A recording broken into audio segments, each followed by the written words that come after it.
की जेव्हा जेव्हा मी काही वेळेसाठी या सोनईमध्ये येईल किंवा काही कार्यक्रमासाठी येईल, मी स्टडी सर्कलच्या विद्यार्थ्यांना लेक्चर देण्यासाठी माझी पात्रता तेवढी नसली तरीही त्यांना एक प्रेरणा भेटावी म्हणून मी या क्लाससाठी सर वेळात वेळ काढून 1 तास तरी जिथे क्लास चालतील किंवा लायब्ररी चालेल त्या ठिकाणी मी नेहमी येईल.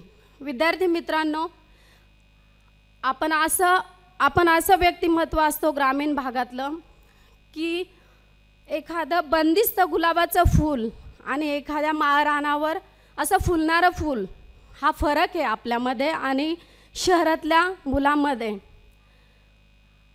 मी तुम्हाला माझा अनुभव सांगू इच्छिते की मी ग्रामीण भागातून गेलेले आहे. 12वी झाल्यानंतर मी पोलीसमध्ये भरती झाले, पुन्हा मी कॉलेज केलं, MPSC एक्झाम दिली, PSI म्हणून माझं सिलेक्शन झालं. या सगळ्या गोष्टीमध्ये माझ्या पालकांचा, माझ्या गुरुजनांचा, माझ्या कॉलेजच्या सरांचा खूप मोठा सहभाग आहे. आणि जसे प्रशांत भाऊ म्हणतात की समाजाचं आपल्यावर खूप ऋण असतं आणि ह्या ऋणासाठीच म्हणून की आज मला सुट्टी भेटत नव्हती, सरांना रिक्वेस्ट करून मी या ठिकाणी आलेले आहे. कारण जसं समाजाने माझ्यासाठी काहीतरी केलेलं आहे तसं आपणही समाजासाठी काही ना काही आपलं योगदान हे द्यायला पाहिजे. मी एम ठरवा आयुष्याचा, अचीवमेंट पाहिजे माणसाकडे की मला अचीव करायची एखादी गोष्ट आणि ती व्हायलाच पाहिजे. जेव्हा मी 12वी नंतर पोलीसमध्ये भरती झाले, माझ्या वडिलांनी मला एकच सांगितलं की ताई, तुला खात्यामध्ये राहायचं असेल तर ऑफिसर व्हायचं. मी जेव्हा जेव्हा गोल टोपी बघायची, माझ्या वडिलांना वाटायचं की ही गोल टोपी माझ्या मुलीच्या डोक्यामध्ये असावी.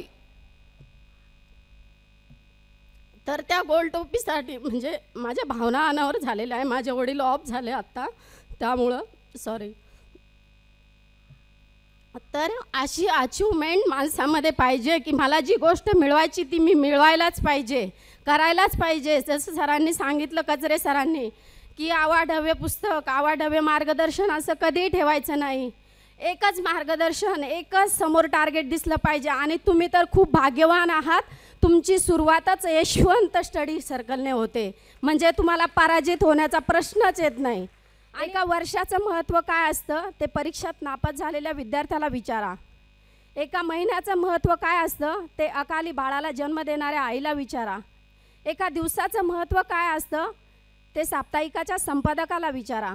एका तासाचं महत्त्व काय असतं ते भेटीसाठी प्रतीक्षा करणाऱ्या तरुणांना विचारा. एका मिनिटाचं महत्त्व काय असतं ते अपघातातून वाचलेल्या व्यक्तीला विचारा. एका सेकंदाचं महत्त्व काय असतं ते गाडी चुकलेल्या प्रवाशाला विचारा. आणि एका प्रतिसेकंदाचं महत्त्व काय असतं ते ऑलिम्पिकमध्ये 2ऱ्या क्रमांकावर आलेल्या विद्यार्थ्याला विचारा.